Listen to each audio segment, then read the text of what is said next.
semua, kita malam ini memulai edisi pertama Ngedabrus Budaya. Ngedabrus Budaya. Tempatnya di Gunung Buring ini, Pak Dwi. Di studionya Mr. Yusuf. Ada kawan Dodi yang di belakang sana. Di edisi malam Jumat ini kita akan membahas mengenai Pagebluk. Pagebluk di era masa lalu. Masa Hindu-Buddha ya. Ada seorang wanita yang ini namanya sampai sekarang masih tenar, khususnya jika dikaitkan dengan ilmu hitam, black magic. Calon arang. Kira-kira kisah seperti apa Pagebluk di masa lalu yang terkait dengan calon arang, perempuan yang namanya sampai sekarang masih disebut-sebut baik di Jawa maupun di Bali. Baik.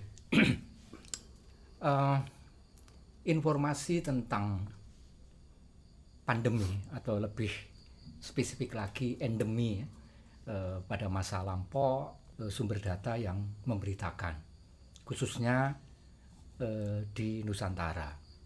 Tapi beruntung paling tidak kita mendapati sumber data susastra, dalam hal ini adalah kitab Calon Arang, dan ada sumber data lain yang nanti akan digunakan untuk melengkapi sumber data perihal Calon Arang ini adalah prasasti yang dikeluarkan oleh Raja Erlangga, yaitu prasasti bertarikh 1041 atau 1042, yaitu prasasti Pucangan. Kita memulai dari sumber data dulu, yaitu kitab Calon Arang. Kitab Calon Arang adalah suatu susastra yang sangat boleh jadi ditulis di masa Majapahit, tetapi setting story-nya, latar pengkisahannya itu adalah kejadian pada era pemerintahan Raja Erlangga. Berapa abad itu berarti Pak Dwi? Berarti kalau itu di era pemerintahan Erlangga, rentang waktunya antara 1019 sampai 1049. Kisah ini akan lebih terkait dengan era antara 1019 sampai 1035 atau 1037. Saya memulai dari keterangan prasasti Pucangan. Dalam prasasti Pucangan yang di dalamnya memuat semacam balada Erlangga, mulai dari perkawinannya, peristiwa pralaya, kebakaran hebat, serangan mendadak yang dilakukan oleh Haji Wurawari ketika pernikahan Raja Erlangga, sampai paling tidak prasasti ini memberitakan tentang penetapan suatu asrama yang disebut dengan Sriwijaya Asrama sebagai pemenuhan nazar dari Erlangga, karena ketika Erlangga hidup bersama para pertapa, baik para pertapa dari agama Hindu sekte Siwa, para pertapa dari Saugata yaitu Mahayana Buddhisme, dan para resi di Wanagiri, ya, sebutannya Wanagiri, jadi hutan yang ada di lereng gunung yang dapat dilokasikan di Gunung Pucangan, ya. Pucangan itu adalah salah satu bukit yang ada di deretan Gunung Kendeng Tengah, yaitu lokasinya antara perbatasan antara Lamongan Selatan dan Jombang. Nah, pada prasasti Pucangan dikisahkan tentang bagaimana upaya Erlangga untuk mereintegrasikan, menyatukan kembali kerajaan Mataram yang mengalami disintegrasi, mengalami perpecahan pasca terjadinya pralaya pada tahun 1117, yaitu serangan mendadak, serangan tiba-tiba yang dilakukan oleh Haji Wurawari. Ya, Haji Wurawari. Nah, setelah Erlangga dinobatkan sebagai raja oleh para pertapa di Wonogiri tahun 1019, Erlangga segera memulai tahapan yang saya istilahi dengan reintegrasi Mataram. Ada beberapa lawan politik dari Erlangga yang satu persatu dicoba untuk dikalahkan. Ada Haji Wurawari itu yang menyerang ibu kota kerajaan Dharmawangsa ketika terjadi perkawinan dengan Erlangga. Kemudian ada Wengker, kemudian ada Hasin, ya. Wengker itu Ponorogo, Pak. Ponorogo Selatan, ya. Dan satu lagi yang menarik dalam kaitan dengan Erlangga ini, dikatakan bahwa salah satu yang ditaklukkan oleh Erlangga, ya, itu adalah seorang penguasa perempuan yang kekuatannya bagai raksasa. Penguasa perempuan yang kekuatannya itu bagai raksasa. Dan yang menarik, dikatakan bahwa penguasa perempuan yang kekuatannya bagai raksasa ini posisinya, keberadaannya itu di sebelah selatan ibu kota kerajaan Erlangga. Nah, ketika prasasti ini masih posisinya di sekitar Kediri tadi ya, antara Jombang dan ketika prasasti itu dikeluarkan, Erlangga itu menjadi penguasa dengan penguasa Mataram, ya, akhir Mataram ini, yang ibu kotanya di Kahuripan. Ya. Kahuripan memang sampai sekarang belum bisa dilokasikan fix, tapi bisa diperkirakan antara Jombang, kemudian Lamongan Selatan dan Mojokerto. Oleh karena itu, di mana lokasi tinggal dari penguasa perempuan yang kekuatannya bagai raksasa itu mestilah dicari di sebelah selatan Mojokerto, sebelah selatan Jombang, atau sebelah selatan Lamongan Selatan. Ya. Alternatifnya ada di Kediri, Nganjuk, Tulungagung, Blitar, atau Trenggalek. Nah, ini informasi yang kita dapati dari prasasti Pucangan. Artinya yang perlu digarisbawahi dari prasasti Pucangan ini, ada seorang penguasa perempuan, ya. Jadi perempuan ini patut digarisbawahi. Kemudian yang kedua, punyai kekuatan yang besar. Kekuatannya itu bahkan diibaratkan seperti raksasa, seperti raksasi, ya, raksasa perempuan. Ada kekuatan besar. Dan lokasinya di sebelah selatan Kadatuan atau ibu kota kerajaan Erlangga, yaitu di sebelah selatan Kahuripan. Ini keterangan yang kita dapati dari sumber data prasasti Pucangan. Nah, yang dikeluarkan oleh Erlangga. Itu ya, tahun 1041, 1042. Ya, jadi Erlangga perlu untuk menuliskan kehebatan perempuan itu di dalam prasasti. Tentulah kalau itu disuratkan, dituliskan dalam prasasti, ada peristiwa yang besar di situ, ya.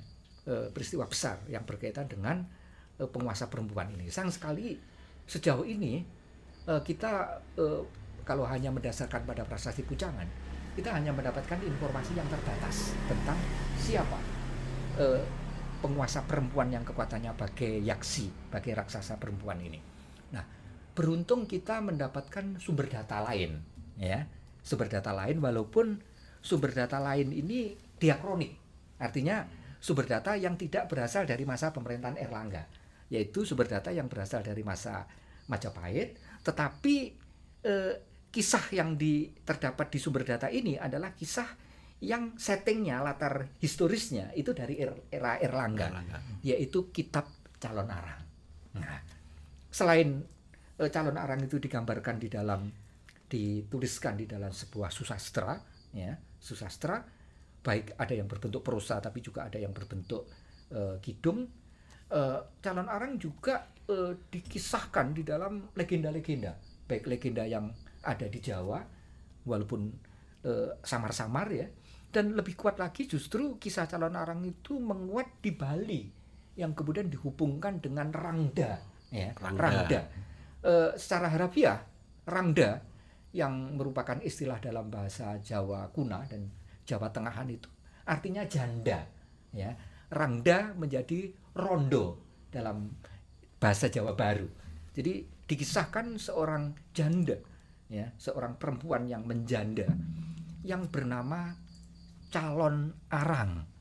sebutan lainnya itu adalah calwan arang, atau dalam istilah yang lebih kemudian itu disebut calon arang, dan kemudian artinya nama perempuan yang di dalam kita prasasti Pucangan tadi bisa kita simpulkan namanya calon arang. Kemungkinan ya. Jadi kalau ini dari dua sumber data ini dibandingkan, dikomparasikan, siapa perempuan yang kekuatannya seperti raksasa, boleh jadi perempuan ini adalah apa yang dalam susastra calon arang bernama calon arang atau calwan arang. Nah, dalam susastra calon arang disebutkan bahwa janda ini tinggal di suatu tempat, di suatu desa yang bernama Girah. Oleh karena itu calon arang seringkali disebut si janda Girah. Si janda Girah. Nah, bukan janda girang ya, janda Girah. Jangan kepleset itu ya. Gawat nanti. Itu gawat. Itu konteksnya jadi lain, gitu ya. Nah, kita mesti mengidentifikasikan di mana Girah itu, ya. Karena hingga sejauh ini paling tidak ada dua daerah yang mengklaim di mana lokasi perempuan yang kekuatannya bagi raksasa. Tulungagung mengklaim bahwa perempuan yang kekuatannya bagi raksasa itu di Tulungagung, di Tulungagung Selatan, ya, terutama di lereng utara Gunung Kapur Selatan, di sekitar daerah Boyolangu. Karena di sana ada tempat yang namanya Wajak, dan Wajak itu konon sangat dikenal sebagai epicenter dari black magic, gitu ya. Black magic yang teluh, tenung, jengges dan seterusnya itu. Konon ya, sekarang sudah tidak. Ya.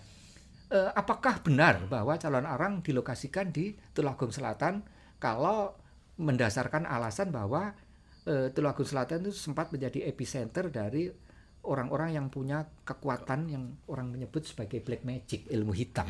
Gitu ya. Itu ada alasan juga. Pertama dari daerah ini dikenal sebagai epicenternya black magic gitu. Yang kedua, Tulungagung Selatan itu letaknya juga di selatan dari di selatan dari ibu kota kerajaan Erlangga, yang kalau Kahuripan dilokasikan di Mojokerto, Jombang atau Lamongan Selatan, berarti itu di selatan. Dan kata di selatan itu sebenarnya menunjuk pada Brang, seberang selatan, Brang Kidul, ya.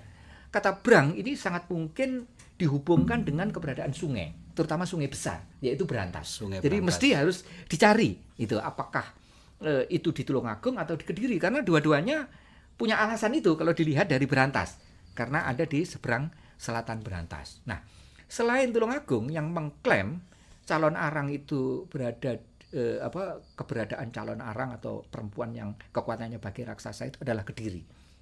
Kediri cukup punya alasan. Yang pertama, kata Girah itu bisa dihubungkan dengan satu tempat di Kediri yang namanya Gurah atau Gurah. Iya. Dekat sekali Girah dan Gurah. Hanya perbedaan vokal, ya, vokal U dan I, ya, Gurah Girah gitu. Dan sekarang masih dikenal sebagai nama kecamatan, sebagai nama desa yang ada di Kabupaten Kediri. Letaknya tidak terlalu jauh dari Pare, ya. Terlalu jauh dari Pare. Pare perlu kita perhitungkan dalam hal ini nanti, terutama keberadaan candi yang ada di Pare, yaitu Candi Tegawangi. Nah, yang kedua,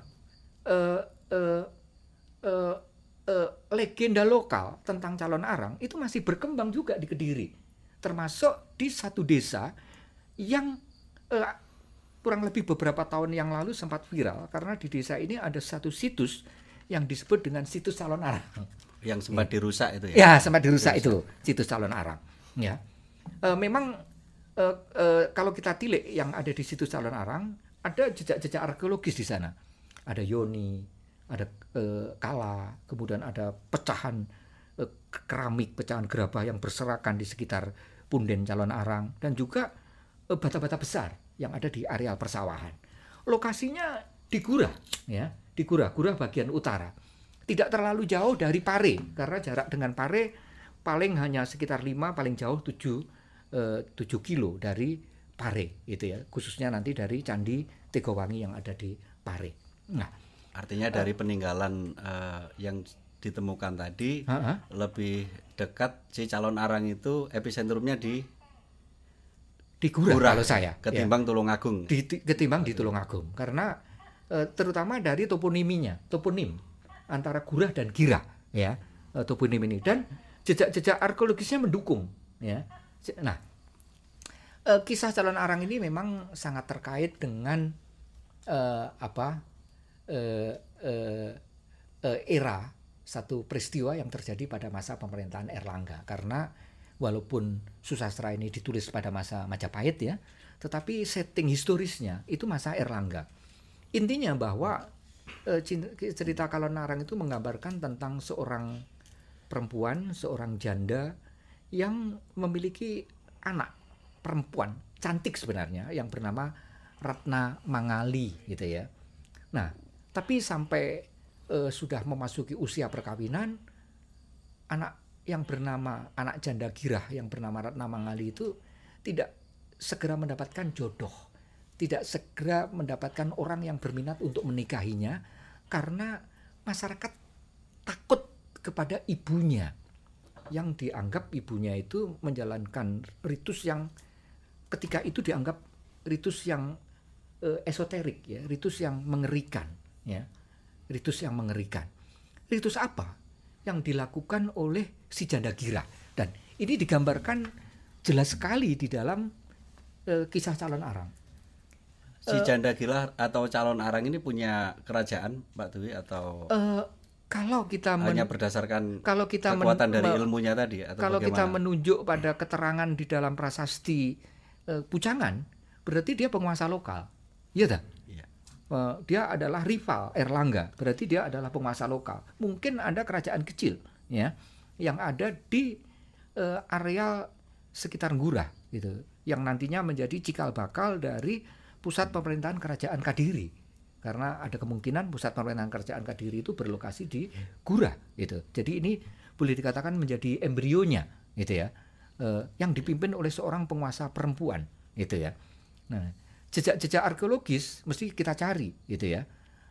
Apakah ada bekas-bekas peninggalan ex keraton di masa lalu, paling tidak pusat kekuasaan di masa lalu. Tapi yang pasti bahwa Gurah sebagai lokasi yang diidentifikasikan sebagai lokasi dari Daha, ibu kota kerajaan Kadiri, cukup beralasan. Karena ada satu tinggalan yang sangat penting, yaitu Dwarapala besar yang sedikit lebih kecil dari Dwarapala Singasari, tapi lebih gede dibanding yang lain. Jadi nomor 2 setelah Dwarapala Singasari itu adalah Dwarapala yang ada di daerah Gurah, yang orang menyebutnya dengan, nah ini namanya menarik, dengan Arca Totok Kerot. Itu ya. Totok Kerot. Ya, Totok Kerot. Nah, berkaitan dengan Totok Kerot, ada satu tulisan yang pernah ditulis dan kemudian diterbitkan oleh seorang budayawan Jawa Timur, mungkin yang pernah hidup di era-era tahun 70-an sampai 80-an, mengenal adanya budayawan Jawa Timur, yaitu almarhum ini yang dari Surabaya itu, siapa itu, lupa itu, yang pernah menulis tentang Kresnayana. Ini semasa dengan legenda Calon Arang tadi, Totok Kerot ini. Buku ini mengidentifikasikan Totok Kerot itu adalah perwujudan dari Calon Arang. Ya, perwujudan dari Calon Arang gitu ya. Tapi kalau kita cermati arcanya, arca itu sebenarnya bukan perempuan, tapi laki-laki ya. Laki-laki ya, jadi raksasa bukan rasaksi ya. Namun masyarakat setempat menyebut raksasa ini adalah raksasa perempuan, rasaksi, dan itu dihubungkan dengan Calon Arang gitu ya. Dari catatan sejarah kehebatannya apa sih, Mas? Nah, Calon Arang ini itu adalah seorang penganut Tantrayana ya, khususnya pemujaan kepada Durga atau kita sebut sebagai Durga Puja. Dalam kitab Calon Arang dikatakan bahwa Calon Arang itu pemuja Bathari Bhagawati Ya, Bhagawati itu adalah sebutan lain untuk Durga. Kita tahu Durga adalah aspek dari sakti atau istri dari Dewa Siwa. Ya, dalam mitologi Hindu, Durga itu disebut-sebut sebagai dewanya penyakit. Penyakit bisa datang dari Durga. Tapi Durga juga menjadi penyembuh penyakit. Jadi Durga adalah muasal penyakit, tapi Durga sekaligus menjadi penyembuh penyakit. Di India ada dewata yang disebut-sebut sebagai aspek dari Dewi Durga, yaitu Dewi Sitala yang menjadi penyembuh penyakit demam, khususnya demam pada anak-anak, wabah demam pada anak-anak. Gitu. Kemudian juga Durga bisa dihubungkan dengan Dewi Mariaman yang juga Dewi penyembuh penyakit. Ya. Dari gambaran ini akan terlihat sekali. Jadi apa yang dilakukan oleh calon arang, terutama pemujaannya terhadap Durga ini terkait dengan apa yang di dalam kitab calon arang itu disebut dengan teluh, ya. Teluh yang dilancarkan, yang dikirimkan oleh calon arang. Kata teluh dalam bahasa Jawa Baru masih dikenal. Ada sebutan lain yang punya arti yang sinonim dengan teluh. Ada tenung, ada jengges, ya gitu ya. Artinya si calon arang ini bisa menciptakan penyakit ya. Betul. Ya, kalau calon kita arang lihat itu situasi sekarang COVID-19 ya, ini kan dipercaya diciptakan. Paling tidak ya, makhluk yang diciptakan. Teluh yang dilakukan oleh calon arang ini menimbulkan bencana yang berupa penyakit, ya. Dan teluhnya calon arang itu bukan teluh yang bersifat personal. Misalnya saya meneluh seseorang, tapi teluh massal. Ya. Teluh massal, ya, teluh massal. Upacara yang dilakukan oleh calon arang ini bersama 4 muridnya, gitu ya, bersama 4 muridnya dilakukan di 2 tempat. Mula-mula dilakukan di Setra. Setra itu di kuburan. Ya, sangat mungkin bahwa kuburan ini adalah kuburan yang berlokasi di Girah, lokasi di mana janda Girah itu tinggal. Ya. Dan yang menarik itu dilakukan tengah malam dan seterusnya. Jadi mulai tengah malam. Nah, setelah upacara dilakukan di Setra, berikutnya ritual ini, ritual yang bersifat magis dan lebih tepat lagi adalah magi destruktif, magi perusak dalam bentuk menyebarkan teluh ini, dilanjutkan di perempatan jalan, ya, di perempatan jalan. Nah, diberitakan di dalam calon arang bahwa ketika melakukan pemujaan kepada Bhagawati, calon arang itu menghidupkan mayat-mayat yang ada di dalam kubur, itu dihidupkan kembali, ya. Jadi sangat mengerikan. Dan ritual yang dilakukan itu selain menggunakan puja mantra, juga melakukan tarian. Inilah yang sangat mungkin tarian yang dilakukan ini adalah tarian tantris, ya. Tarian tantris. Tarian tantris ini digambarkan mengerikan dan bahkan akrobatik, gitu ya. Jadi penarinya itu dengan kaki ditaruh di atas, kepalanya di bawah, kemudian matanya menjeling. Perilaku penarinya itu seperti kena trans dan sebagainya. Jadi ini adalah tarian yang mengerikan, gitu ya. Ini tarian tantri semacam ini adalah tarian-tarian yang atau perilaku ritual yang tergambar pada apa yang di India itu disebut dengan Durga Puja, ya. Pemujaan kepada Durga itu digambarkan seperti itu. Itu lebih banyak terjadi, lebih sering dilakukan itu di India bagian selatan, terutama di daerah Tamil Nadu, itu ya. Jadi sangat mungkin tarian ini adalah tarian yang atau pemujaan yang kalau di India itu disebut sebagai pemujaan kepada Dewi Mariaman, atau kalau di India bagian utara dan seterusnya itu pemujaan kepada Dewi Sitala, gitu ya, yang terkait dengan penyakit, apakah menimbulkan penyakit atau meniadakan penyakit. Nah, penyakit apa yang ditiadakan? Calon arang, penyakit apa yang ditimbulkan oleh calon arang? Ya, diciptakan oleh calon arang. Jadi penyakit ini terutama ditujukan ke pusat pemerintahan kerajaan Erlangga, yaitu di Kadiri, ya, atau di Daha, gitu ya. Yang sangat mungkin Daha dalam konteks awal ini di masa Erlangga itu lokasinya tidak di Kediri tetapi di di Kahuripan, apakah itu Mojokerto, Jombang atau Lamongan Selatan.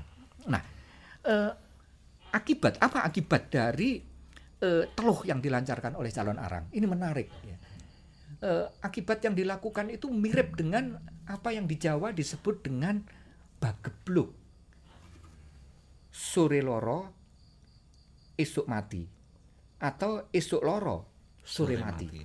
Ya, ini adalah gambaran tentang bagaimana bencana penyakit yang mematikan dan itu mewabah, ya, mewabah. Calon arang mengisahkan bahwa atau menceritakan bahwa seseorang yang paginya menguburkan temannya, sorenya dia dikuburkan oleh teman lainnya. Berarti dalam kitab tadi ya diceritakan jarak itu, hidup itu hanya setengah hari, ya, pagi sampai sore atau sore sampai pagi berikutnya. Jadi penyakit itu lebih dasar dari COVID ya sebenarnya. Lebih dasar dari COVID. Hanya calon arang. Hitungan jam. Hanya hitungan jam. Kemudian digambarkan bagaimana korban, ya. Korban itu bergelimpangan di rumah-rumah, ya, di rumah-rumah. Bahkan dikatakan bahwa ada korban itu yang baru dijumpai beberapa hari berikutnya dan sudah membusuk. Ada yang kemudian dimakan anjing. Korban juga bergelimpangan di pinggir jalan, ya, di jalanan korban bergelimpangan. Warga kota, ya, warga pusat Kadatuan Erlangga di Kahuripan itu keluar dari kota karena ketakutan menghindari dari wabah penyakit yang epicenter di Kadatuan Kahuripan. Ini mengingatkan kita bagaimana orang-orang eksodus dari pusat-pusat wabah, ya, yang terjadi ketika COVID ini, ya, dari itu baik di Indonesia, di Cina atau di Eropa atau di Amerika berusaha meninggalkan ini untuk menyelamatkan diri dari epicenter wabah gitu. Digambarkan juga ada ibu yang harus menuntun anaknya atau memindahkan dengan menggotong orang yang sakit dan sebagainya. Nah, inilah yang bentuk wabah penyakit yang dilancarkan melalui apa yang sekarang disebut dengan magi hitam atau black magic atau magi destruktif oleh calon arang. Jadi apa yang digambarkan oleh calon arang itu adalah gambaran mengenai paling tidak pandemi yang terjadi di Jawa Timur, yang terjadi di era pemerintahan Erlangga, yaitu di Kahuripan dan sekitarnya, ya. Yang menarik perhatian kita, informasi tentang penyakit macam apa, digambarkan bahwa yang terkena dampak dari teluhnya calon arang itu adalah panas tinggi, ya, ya. Jadi panas yang tinggi dan kemudian ini menimbulkan kematian, ya, Nah, apakah ada catatan dalam kitab itu penyakit ini ditimbulkan dari hewan atau? Nah, itu kita tidak dapati, ya. Jadi kita hanya mendapatkan informasi sekilas bahwa gejala penyakitnya itu adalah panas tinggi. Dan kemudian disusul dalam waktu yang singkat, hanya sehari atau kurang sehari, disusul dengan kematian. Nah, ada beberapa penyakit yang indikasinya semacam itu, terutama flu berat, ya, flu yang mematikan, flu Spanyol misalnya, flu Hong Kong, flu Asia, termasuk COVID ini juga disertai dengan panas tinggi. Ya.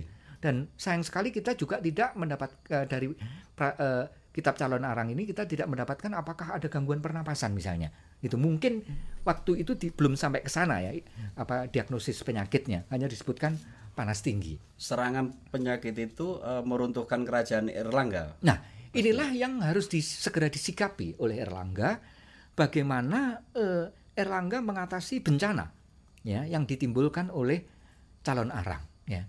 Karena susastra ini terkait dengan gambaran tentang religiositas pada masa lalu, jadi penyakit ini disebabkan karena perilaku magi, ya, terutama magi hitam, maka penyelesaiannya pun juga secara religio magis, gitu, ya.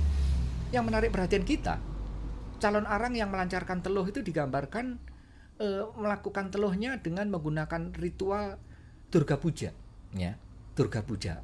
Yang menjadi pertanyaan kita, apakah ada jejak Durga Puja yang ada di sekitar daerah Ngurah? Ya, satu hal yang menarik, tidak jauh dari Ngurah, yaitu di daerah Pare, ya, di daerah Pare sebelah barat, gitu, ya, antara Pare yang menuju ke arah Papar, ada satu candi yang dibangun pada era keemasan Majapahit, yaitu Candi Tegawangi. Ya, atau Candi Tigawangi. Pada kaki Candi Tegawangi itu dipahatkan cukup detail tentang cerita yang di dalam kidung, ya, dalam teks kidung itu disebut dengan cerita Sudamala. Ya. Cerita Sudamala itu di Bali sangat dikenal sampai sekarang, terutama cerita yang dipentaskan di dalam wayang lemah atau wayang Sapuleger, ya, Sapuleger untuk meruak, gitu ya.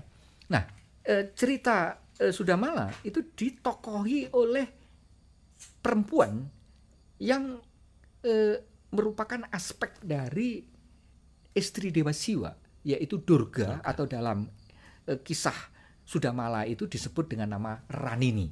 Ranini itu tinggal di suatu setra, suatu kuburan yang disebut dengan Setra Gandamayu, yang sekarang disebut dengan Pasetran Gondomayit. Pasetran Gondomayit. Pasetran Gondomayit. Jadi dengan demikian, kalau kita menilik jejak pada sumber data artefaktual, dalam hal ini Candi Tegawangi, tergambar bahwa ada kemungkinan di sekitar Pare, mungkin sampai daerah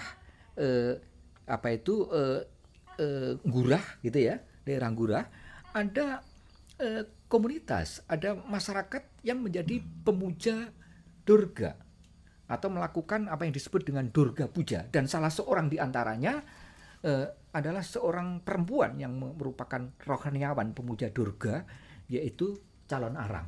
Nah, Calon Arang melancarkan teluh ini karena kalau kita mengikuti keterangan dalam kisah Calon Arang, dalam susastra Calon Arang, karena sakit hati, gitu ya, sakit hati karena para pemuda itu tidak berkenan, tidak berminat, bahkan menghindar terhadap anaknya Ratna Pangali yang padahal cantik, gitu ya. Nah, kemarahan inilah yang kemudian menimbulkan kemarahan, ya. Jadi kekecewaan ini menimbulkan kemarahan, dan kemarahan itu ditumpahkan dalam bentuk meneluh, dalam bentuk mengirimkan wabah penyakit, serang penyakit melalui cara magi hitam ke pusat pemerintahan dan menyasar siapa saja. Jadi bukan hanya ditujukan kepada Erlangga, tapi ditujukan kepada warga Kahuripan, ya, sehingga menimbulkan bencana penyakit besar, gitu ya, seperti yang tadi dikisahkan bagaimana ngerinya penyakit ini. Nah, jadi kalau kita melihat jejak-jejak dari sumber data prasasti, yaitu prasasti Pucangan, kemudian kitab Calon Arang, tradisi lokal yang ada di daerah Kediri yang oleh Sunarto Timur yang menulis buku tentang Totok Kerot ini juga dihubungkan dengan Calon Arang, Totok Kerot dihubungkan dengan Calon Arang, atau tradisi di Bali tentang Rangda, tentang Leak, gitu ya. Ya, maka kita memperoleh gambaran dari masa lalu tentang suatu peristiwa yang di dalam istilah Jawa Kuna dan kemudian juga masih dipakai di Jawa Baru itu, yaitu peristiwa tentang malapetaka, ya, malapetaka. Jadi kata malapetaka itu pada awalnya itu digunakan untuk menyebut petaka, untuk menyebut bencana karena penyakit. Salah satu arti dari mala itu penyakit. Tapi dalam perkembangan berikutnya malapetaka itu kemudian bisa dihubungkan dengan bencana yang disebabkan oleh alam atau bencana alam. Tapi di awal malapetaka itu dihubungkan dengan bencana penyakit. Nah, apa yang tersirat dalam informasi ini, dari informasi data tekstual ini, yaitu prasasti atau sastra ini adalah, atau sumber data lisan ini, tradisi lisan ini adalah gambaran tentang adanya suatu bencana besar yang dikisahkan terjadi pada masa pemerintahan Erlangga yang berupa bencana penyakit, serangan penyakit, wabah penyakit yang dalam istilah medis itu disebut dengan paling tidak endemi, ya, endemi. Dan indikasinya endemi itu adalah penyakit dengan panas tinggi dan menimbulkan kematian dalam waktu yang relatif singkat. Dalam catatan sejarah, apakah tertulis langkah strategis dari Erlangga untuk melawan ini? Betul. Nah, jadi Erlangga untuk mengatasi ini akhirnya menggunakan cara yang juga digunakan, cara ini digunakan oleh calon arang, karena calon arang kan menggunakan religio magis ya. Jadi Durga bukan puja hanya tadi religis ya, puja itu lebih ke religi, tapi juga magis, religio magis. Nah, calon arang pun juga menggunakan Erlangga pun juga menggunakan cara yang sama, yaitu cara religio magis, yaitu dengan meminta bantuan kepada seorang rohaniawan Buddhis yang dalam cerita calon arang itu disebut dengan nama Pubarada. Nah, kisah tentang tokoh Pubarada itu juga disebut-sebut dalam sumber data yang lain ya. Ya, seorang rohaniawan di era Erlangga, dan ini adalah rohaniawan Buddhis, khususnya Tantrayana Buddha Mahayana Buddhisme, dan mungkin Tantrayana Buddhis ya, karena dalam Mahayana Buddhisme ada Tantrayana Buddha. Jadi ini semacam menggunakan balance of power. Jadi kalau calon arang menggunakan cara-cara tantris gitu untuk melancarkan penyakitnya, untuk mengatasi ini juga digunakan cara tantris. Hanya yang satu menggunakan Tantrayana Hindu ya, dengan Durga Puja tadi. Pubarada itu menggunakan cara-cara atau ritual tantris, khususnya Tantrayana Buddha itu ya. Nah, ada satu hal yang menarik dalam kisah calon arang. Ritual yang dilakukan oleh calon arang itu ada petunjuknya, ada tahapan-tahapan, ada naskah, ada kitab yang memuat tentang bagaimana ritual tantra itu dilakukan dalam bentuk buku ya. Dan buku ini sangat esoterik karena hanya disimpan oleh calon arang. Orang lain tidak dapat mengaksesnya. Oleh karena itu, salah satu cara yang dilakukan oleh Pubarada itu adalah bagaimana dapat menyingkapkan tentang cara-cara religio magis yang dilakukan oleh calon arang. Itu karena ini esoteris sifatnya, rahasia sifatnya. Oleh karena itu, salah satu taktik yang dilakukan oleh Pubarada menggunakan muridnya yang bernama Pubahula itu untuk mendekati Ratna Mangali itu ya. Jadi Pubahula mendekati Ratna Mangali, dan ini tentunya masih muda ya. Masih muda gitu ya, Pubahula, sehingga ada cara-cara yang menarik ini ya, ada cara-cara asmara yang dilakukan itu ya untuk mengatasi bencana ini. Jadi intinya Pubahula sebagai kepanjang tanganan dari Pubarada itu berusaha mengorek tentang ritual esoterik yang dilakukan oleh Ibu Ratna Mangali ini dari Ratna Mangali gitu. Dan ini penting untuk menentukan bagaimana strategi, bagaimana cara yang dilakukan oleh Pubarada dalam mengatasi calon arang. Nah, di ujung kisah yang termuat dalam kitab calon arang ini, Pubarada berhasil mengalahkan calon arang. Dan yang menarik perhatian kita, terkait itu ada istilah ruat. Ya. Jadi calon arang itu diruat, minta untuk diruat oleh Pubarada. Jadi pada akhirnya calon arang itu menyadari akan kesalahannya karena menimbulkan korban jiwa dan sebagainya, dan ingin atau berkeinginan agar Pubarada mau meruatnya. Termasuk yang diruat oleh Pubarada itu adalah orang-orang yang terkena dampak penyakitnya. Jadi ini tentu cara-cara yang lebih saya sebut sebagai cultural medis ya. Jadi cara-cara medis tetapi dengan menggunakan ritual, dengan menggunakan cara-cara religis atau religio magis gitu ya. Nah, jadi dengan upaya yang dilakukan oleh Pubarada lewat kepanjang tanganannya Pubahula, akhirnya calon arang bisa dikalahkan, dan bencana penyakit di era pemerintahan Erlangga kemungkinan di masa di antara tahun 1019 sampai 1035 ini berhasil diatasi, terutama bencana peristiwa petaka yang berupa petaka karena penyakit. Nah, apa yang dilakukan oleh calon arang ini sebenarnya kalau dikaitkan dengan peristiwa politik ya, terutama peperangan, ini menggambarkan kepada kita tentang apa yang disebut dengan perang biologis ya. Jadi perang yang tidak dengan menerjunkan tentara, tidak menerjunkan alat-alat perang, tetapi dengan menggunakan menggunakan senjata biologis, dalam hal ini penyakit.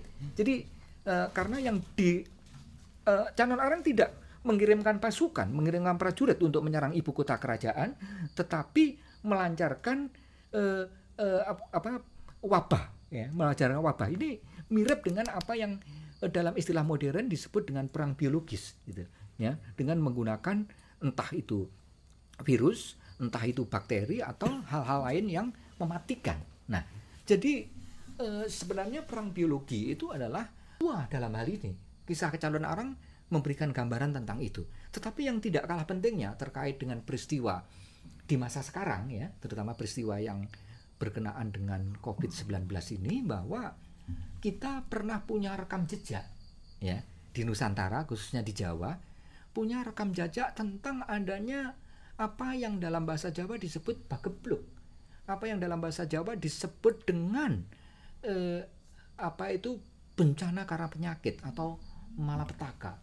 Dan malapetaka ini digambarkan sangat mengerikan, ya, sangat mengerikan. Nah, jadi kita memiliki informasi di masa lampau yang berkenaan dengan epidemi paling tidak, atau barangkali juga pandemi. Nah, yang menjadi pertanyaan kita, apakah epidemi yang terjadi pada masa Erlangga ini hanya terjadi di Nusantara pada waktu itu, atau lebih tepatnya di Jawa atau di Jawa Timur?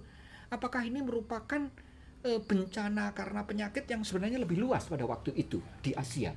Kalau kita melihat pandemi karena flu ya, pandemi karena flu ini kan punya sejarah yang panjang ya, punya sejarah yang panjang sampai berabad-abad yang lalu. Paling tidak di awal tahun 1900-an ada apa yang disebut dengan flu Spanyol ya, flu Spanyol yang mirip dengan corona.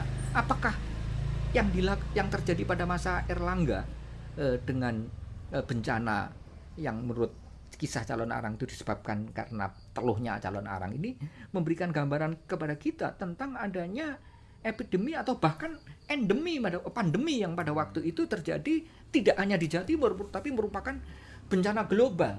Dan pada masa era Erlangga itu hanya sebagian saja ya, dari bencana global yang pada waktu itu mendunia. Nah, ini yang saya kira perlu kita telisik dari sumber-sumber data lain yang berkaitan dengan pandemi karena flu ya, karena flu berat, flu yang mematikan. Karena indikasi penyakitnya itu dengan demam tinggi gitu. Sama ya. Hampir sama gitu. Hanya sayang kita tidak mendapatkan informasi tentang gangguan pernapasan akut itu ya. Apalagi yang kemudian menyerang paru-paru gitu ya. Nah, karena informasi teknik medikal semacam itu di kitab calon arang tidak tergambar secara luas. Tapi paling tidak ada indikasi penyakit itu panas tinggi tadi yang mematikan. Gitu. Sayangnya juga tidak dijelaskan ya langkah lain yang dilakukan Erlangga selain ritus tadi. Ya. Apakah mungkin upaya karantina atau memindah kerajaan? Tapi paling tidak ya kita memperoleh gambaran tentang kalau sekarang itu ada kekhawatiran ya bahwa ini akan meluas, itu kemudian di lockdown ya, atau di yang sekarang disebut dengan PSBB ya, karena akan ada kecenderungan orang-orang untuk menghindari epicenter itu ya. Dan kalau itu meninggalkan epicenter, ini bisa dikhawatirkan menular, dan itu tergambar di dalam calon arang karena orang-orang ketakutan dan menjauh dari epicentrum menjadi di epicenter itu, dan itu bisa kalau itu merupakan penyakit menular. Kalau menular jelas ya, karena dalam waktu yang sama di tempat yang sama itu terjadi mengena banyak orang, itu berarti kan ada kemungkinan ini wabah yang menular gitu ya, wabah yang menular. Jadi pergerakan orang untuk meninggalkan epicenter karena ketakutannya ini terjadi di situ gitu. Dan kalau menurut strategi sekarang itu mestinya dikunci gitu ya. Mestinya dikunci karena sudah ada informasi dalam pita calon Arang itu eksodus meninggalkan epicenter gitu ya. Meninggalkan epicenter bukan karena di PHK ya, tapi karena ketakutan terhadap serangan penyakit tadi. Terhadap penyakit yang mengepicenter di suatu tempat dan itu terjadinya di pusat pemerintahan ya. Saya terus jadi teringat pada DKI dan sekitarnya gitu ya, yang juga merupakan epicenter gitu ya. Apakah ini memang COVID ini ditujukan kepada epicenter pada pusat-pusat pemerintahan ya, karena New York ya. Kemudian Jakarta, kemudian Singapura, kemudian dan pusat-pusat pemerintahan yang ada di Eropa dan seterusnya. Ini menarik gitu ya, menarik gitu. Artinya bahwa Bagebluk itu merupakan peristiwa yang menyejarah, ya. Artinya semua lapis massa itu punya Bagebluknya sendiri-sendiri. Terlepas dari bagaimana Bagebluk itu dilancarkan ya. Kalau di dalam kaitan dengan kisah Dewi Sitala, Bagebluk itu disebabkan karena seorang asura yang bernama Juarasura. Jadi Juarasura lah yang menyebabkan demam tinggi pada anak-anak dan menimbulkan kematian. Jadi ini merupakan penyakit anak-anak yang wabah pada penyakit anak-anak. Itu disebabkan karena seorang asura yang bernama Juarasura. Tapi kalau di dalam cerita calon Arang ini disebabkan karena calon Arang. Tapi bukan karena calon Arang sendiri. Calon Arang menggunakan kekuatan. Ya, kekuatan adikodratinya itu adalah Bagawati karena minta bantuan kepada Dewi yang dipujanya, Bagawati, yaitu Durga, Dewi penyebab penyakit. Tapi juga sekaligus Durga itu dipuja untuk menyembuhkan penyakit. Jadi Durga adalah penyebab penyakit, tapi sekaligus peniada penyakit. Karena itu di India banyak orang yang kemudian berterima kasih kepada Dewi Sitala. Karena berkat Dewi Sitala itu anak-anak yang kena wabah demam itu kemudian sembuh gitu ya. Bahkan di India ya, di India Dewi Mariaman yang merupakan yang terkait juga dengan Dewi penyembuh penyakit, dan ini merupakan bisa dihubungkan dengan sakti Dewa Siwa atau Parwati atau ya Dewi Parwati ini, Dewi istri Dewa Siwa ini sampai dipuja-puja sebagai Dewi pelindung desa ya. Dewi pelindung desa, termasuk melindungi masyarakat desa dari kemungkinan terjadinya bencana karena penyakit, gitu ya. Nah, itu. Nah, jadi kalau kita hubungkan dengan sekarang, kita bisa menyebut calon Arang ini ahli biologi ya, karena bisa menciptakan penyakit tadi. Iya. Apalagi tadi Pak Dwi menyebut calon Arang mempelajari ini dari buku. Dari buku. Jadi buku ini kita juga tidak tahu dari mana asalnya. Iya, jadi artinya ada buku-buku magi hitam juga untuk melancarkan penyakit. Tapi ya, jadi kalau kita bicara magi itu ada apa yang disebut dengan magi yang destruktif, ya, menimbulkan kerusakan, menimbulkan kesakitan, bahkan menimbulkan kematian. Tapi juga ada magi protektorik, magi pelindung, ya, melindungi. Gitu. Oleh karena itu terkait dengan penyakit itu kan sifatnya destruktif ya. Mendestruksi, entah orang kemudian tersakiti atau kemudian orang tewas karena penyakit itu. Dan ada upaya yang bisa juga menggunakan upaya magis untuk melakukan perlindungan magis. Dan yang menarik perhatian kita, waktu melancarkan penyakit ini, teluh ini yang dilakukan oleh calon Arang itu adalah dimulai dari tengah malam sampai ke pergantian antara malam dan pagi, ya, yaitu apa yang dalam masyarakat Jawa itu disebut ketika fase spikayon. Spikayon itu terjadi antara kurang lebih pukul 2, pukul 3. Jadi ada 3 sepi bocah, sepi wong, dan yang paling puncak itu adalah spikayon. Nah, dalam tradisi-tradisi lokal, terutama di Jawa, dikatakan bahwa teluh, tenung, jengges dan sebagainya, guna-guna dan sebagainya itu bergentayangannya, dilancarkannya itu pada era waktu-waktu semacam ini. Jam-jam tidur itu ya. Jam-jam tidur, dan ini adalah waktu-waktu krisis. Oleh karena itu di dalam masyarakat Islam untuk ketika situasi krisis ini maka dikuatkan dengan menggunakan melakukan ritual yang kemudian disebut dengan sholat tahajud. Atau paling tidak orang kemudian bangun di saat-saat itu, karena saat-saat ini adalah saat-saat rawan ketika para pencuri itu mulai bergerilya, itu bergerak. Tapi yang bergerak bukan hanya kekuatan destruktif yang berupa maling, berupa pencuri, tapi juga kekuatan yang tak tampak, ya, tak tampak. Termasuk dalam hal ini adalah tenung, teluh, jengges, guna-guna dan seterusnya, itu ya. Nah, artinya kita sebenarnya memiliki data-data tradisi ya yang berkaitan dengan peristiwa-peristiwa bencana, termasuk bencana penyakit, baik sebabnya, penyebabnya, cara untuk mengatasi, gitu ya, yang tentunya sesuai dengan kehidupan budaya masyarakat masa lalu yang religis ya, yang juga mungkin tidak hanya religis tapi juga magis, maka penuturannya dalam kisah itu kisah yang benar dibalut oleh religi, dibalut oleh magi. Oleh karena itu, untuk mendapatkan faktanya kita mesti harus menyibakkan pembalut-pembalutnya itu. Jadi kisah calon arang itu menurut saya bukan semata-mata memberikan gambaran tentang magi hitam, tapi sangat mungkin kisah calon arang itu juga menggambarkan tentang peristiwa yang berhubungan dengan kepenyakitan pada masa lalu, khususnya wabah penyakit. Dan ini boleh jadi merupakan peristiwa endemi yang terjadi di satu wilayah, atau lebih luas lagi, jangan-jangan ini merupakan bagian dari pandemi, yaitu peristiwa yang lebih global, yang tidak hanya terjadi di Jawa, tidak hanya terjadi di Nusantara, tapi di berbagai tempat di penjuru dunia pada waktu itu, pada abad ke-11. Boleh kita ingatkan lagi tahunnya tahun berapa? Nah, jadi tadi, peristiwa arang ini kalau menurut kisah calon arang settingnya masa pemerintahan Erlangga. Berarti itu terjadi pada abad 11. Lebih tepat lagi karena ini dikaitkan dengan pemberitaan prasasti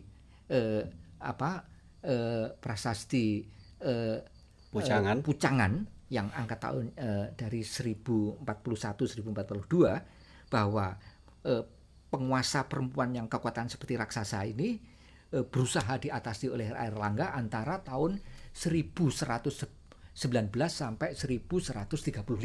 Jadi kalau ini merupakan wabah penyakit, maka ini memberikan gambaran tentang wabah penyakit yang terjadi kurang lebih dalam rentang waktu 1019 sampai 1035. Jadi paruh pertama abad 11. Saya hitung ini tragedi itu atau pagebluk di era calon arang, di era Erlangga itu sampai detik ini sudah 1001 tahun. Nah, paling artinya tidak masyarakat Jawa sudah menghadapi pagebluk serupa ini 1 milenium yang lalu. Jadi ada jejak pagebluk, jejak bencana penyakit 1 milenium yang lalu. Dan itu terjadi di. Baik, kita akhiri Ngedabrus Budaya malam ini dengan saya Bagus Ari Wicaksono, Pak M. Dwi Cahyono di rumah Mr. Yusuf, dan di belakang kamera ada kawan saya Dodi. Sampai ketemu di episode Budaya episode berikutnya.